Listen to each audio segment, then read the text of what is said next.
બધા વિશાળ સમુદાયમાં આજે નરસિંહદાસ મહારાજના આપણે બધાય બહેનો ઋણી રહીશું એટલા માટે જે આ સ્ટેજ મળ્યું છે, આ બેઠક તમને જે મળી છે અને પરમ ગુરુનું જે સાનિધ્ય મળ્યું છે ને, એ બધો યશ નિજધામ મંદિર કરુણાસાગર ભગવાનના એને સમર્પિત છે આપણે બધાએ। અને આપણે પ્રાર્થના કરવાની છે, બધાએ પોતાના દિલથી એવી પ્રાર્થના કરીએ કે નરસિંહદાસ મહારાજ 100 વર્ષ જીવે અને પાછા આપણને અહીંયા બોલાવે। 100 વર્ષ તો જીવે પણ કેવું? તંદુરસ્ત જીવન જીવે અને આવા સરસ ઉત્સવો કરતા રહે।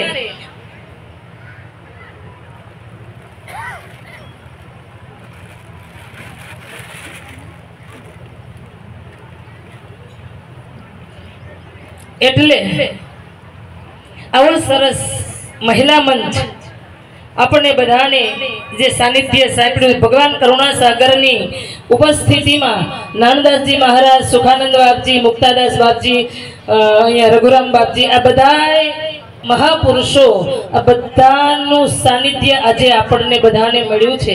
તો આવો ભવ્ય અને દિવ્ય કાર્યક્રમ આપણે યોજવા જઈ રહ્યા છીએ, પણ दूरथी आव्या छे ए बेनो तो बपोर पछी महिला मंचनो लाभ लेवाना छे, पण आसपास गामडेथी जे माणसो आव्या ने ई तो अत्यारे 11:30 वागे आव्या। मन खबर पड़े क्या हिलचाल थाय छे એટલે જમવાનો ટાઈમ થઈ ગયો, તમે આવી ગયા, જમવાનું મળશે, પણ બપોરનું જમવાનું છે એને પચાવવા માટે 5 વાગ્યા સુધી દરેક બહેનોએ પ્લીઝ બેસવાનું છે।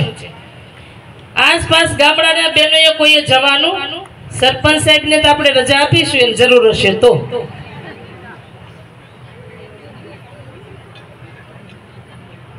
एटले बहु बहनों अने हूँ दर वखते मारी कथाओमां कहूं छुं અને કોકના મનમાં એવી શંકાઓ છે કે બેનો આમ બેનો કાંઈ ન કરી શકે, બેનો ન કરી શકે।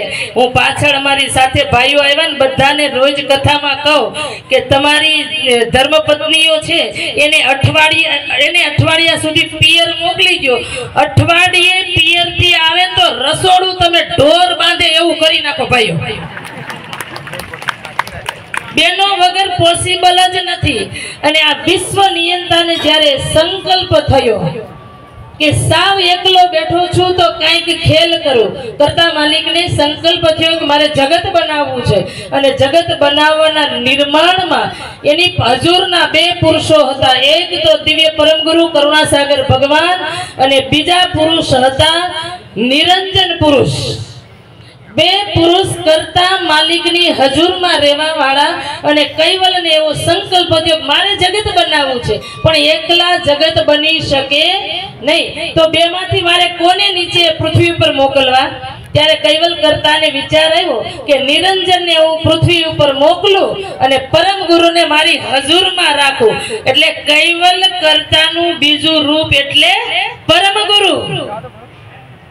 परम गुरु कोई करता थी कम नहीं।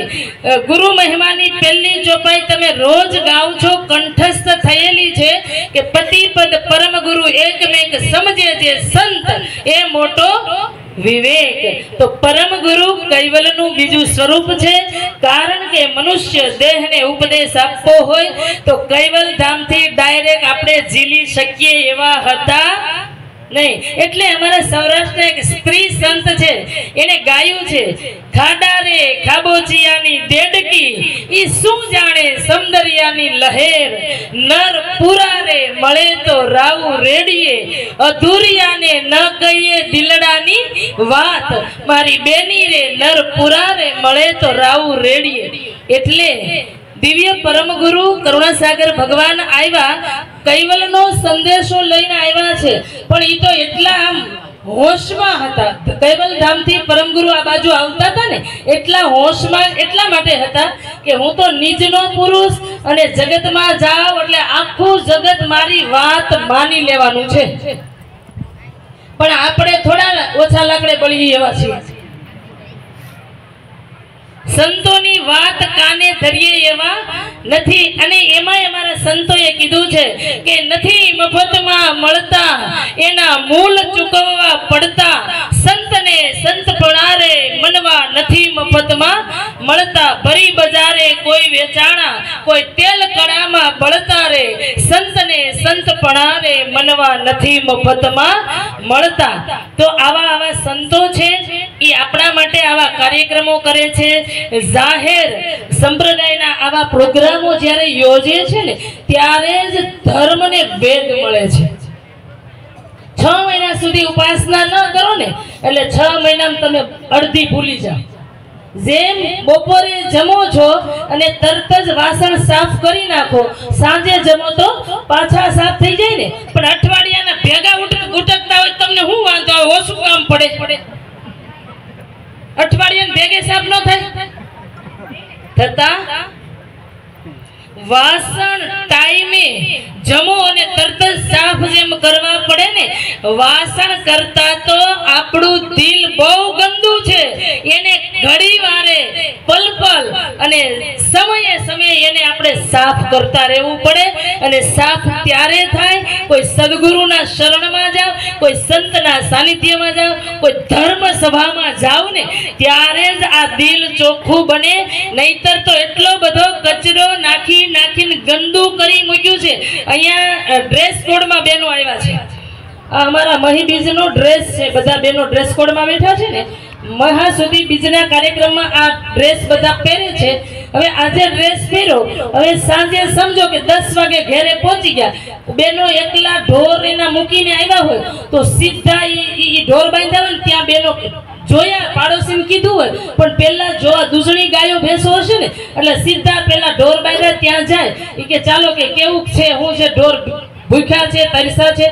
તો આ સાડીમાં તમે છાણ ઉપાડશો કે સાડી બદલી નાખશો? કેમ? કારણ કે નવી સાડી છે એટલે છાણ વાળી ન થાય, ચોખ્ખી રે, સારી રે. એટલા માટે કોઈની જાનમાં ગયા લગ્નમાં 2000 ની સાડી પહેરી હોય ને એટલે સીધી તમે ઘરે આવીને સાડી બદલો, ઘરના વસ્ત્રો પહેરી પછી તમે બીજું ઓલ ઓવર કામ તો પછી કરો ને. સાડી પહેલા બદલી નાખો. શું કામે? કે સારી સાડી છે તો એમાં ડાઘ લાગવો જોઈએ. તો સારી સાડીમાં ડાઘ લાગે તો લગ્નમાં પહેરી જતા નથી. ત્યારે હૃદય જો ડાઘ વાળું થાય તો પરમ ગુરુ બેસે ખરા? તો પરમ ગુરુને બેસાડવા માટે હૃદય પેલા શુદ્ધ હોવું જોઈએ. શુદ્ધ એટલું કે ઈર્ષા, અદેખાય, રાગ, દ્વેષ, મારું, તારું, આ જેટલા દ્વેષ ભાવો છે, જેટલી આપણી અંદર નેગેટિવિટી ભરી છે ને એ બધી જ નેગેટિવિટીને તમે જ્યારે પલાયન કરશો, જ્યારે એને અલવિદા કરશો ને ત્યારે જ પરમ ગુરુ ચરણના આપણે બધા અધિકારી બનીશું. તો આટલા બધા બહેનો અહીંયા આવ્યા છે એટલે મેં પહેલો સંકલ્પ 15/2/2023 માં લીધો. ત્યારે મેં એવું એનાઉન્સ કર્યું હતું સ્ટેજ પરથી કે જ્યારે હું પ્રોગ્રામ કરીશ ત્યારે તમામ બહેનો જ સ્ટેજ ઉપર હશે, એક પણ જેન્ટ્સ ને સ્ટેજ ઉપર નહીં આવવા દઈએ. નરસિંહદાસ મહારાજની આવડી મોટી ઉદારતા. કાલે રાત્રે મને ફોનમાં કીધું કે તમારે જેમ કાર્યક્રમ કરવો એમ કરજો, અમે તમને ડિસ્ટર્બ નહીં કરીએ. નરસિંહદાસજી મહારાજે આપણને પુરુષ સ્ટેજ આજે સોંપી દીધું. કારણ કે ખર્ચો એનો, આપણે તો મફતમાં. ખબર શું ખાધું? બટેકા પૌવા મેં ખાધા. મફતમાં બટેકા પૌવા ખાઈ લીધા. હમણાં ભોજન બનાવશે એ આપણા માટે સાંજે જમીન બસમાં પાછું બેસી જવાનું. એટલે 3 ટાઈમ આપણા પેટને પોષણ આપવા માટેની જે જહેમત છે, જે મહેનત છે, એ બધી જ મહેનતનો યશ શ્રી સંત નરસિંહદાસજી મહારાજને ફાળે જાય છે. 5 મહેમાન ઘરમાં આવે ને બેનો, અહીં બેનો છે એટલે તમને સમજાય. 5 મહેમાન આવે ને, ઘરવાળા ઓફિસે હોય અને 11:30 ફોન કરે ને એ કે 5 જણાને લઈને આવું તો વાસણ મળે ધબાધબી થવા. વેલું કેવું જોઈએ ને, 9 વાગે કહેવાય ને, 11 વાગે 12 વાગે થોડી 5 જણાની રસોઈ બને. વાસણ ધબાધબ ખખડવા માંડે છે 11:30 અહીંયા આપણે કેટલા જણા તમે આગળના બેનો નથી ખબર પાછળ જો બાજુનો મંડપ ચિક્કાર છેક સુધી ભર્યો છે આટલા બધા માણસોને ભોજન પૂરું પાડવું એ તો જો કે સમર્થ ધણી બેઠો છે પણ નિમિત્ત નરસિંહદાસજી મહારાજ બન્યા છે અને આપણને બધાને આટલા આમંત્રિત કર્યા છે તો હવે આપણે આરતી તરફ જઈ રહ્યા છીએ અને તમે પટેકા પૂવા ખાતા ભૂખ તો નહીં લાગી હોય પણ છતાંય તમને જમાડી દઈએ સંતોની ઉદારતા છે કે આ બધા જમી લે તો પાછા 2 વાગે બેસી જાય અને જેને ભજનો ગાવા હોય ને એ કમ્પ્લીટ 2 વાગે સ્ટેજ પર આવી જશો બપોર પછી 5 વાગ્યા સુધી જ આપણને સ્ટેજ મળ્યું છે એટલે આજનો લાવો લીજીએ કાલ કોણે દીઠી હમણાં ગાયું ને આ દેહનો ભરોસો નથી કાયા કાચની પૂતળી પલમાં તૂટી જાય અહીંયા બેઠા છીએ કલાક 2 કલાક જઈને હાર્ટ એટેક આવી જાય તો રામ બોલો ભાઈ એટલે અત્યારે લાવો લઈ લેવાનો છે તો હવે હું સમજીભાઈને વિનંતી કરીશ કે આગળના કાર્યક્રમને દોર આપે શ્રીમંત કરુણા સાગર ભગવાન કી જય કૈવલ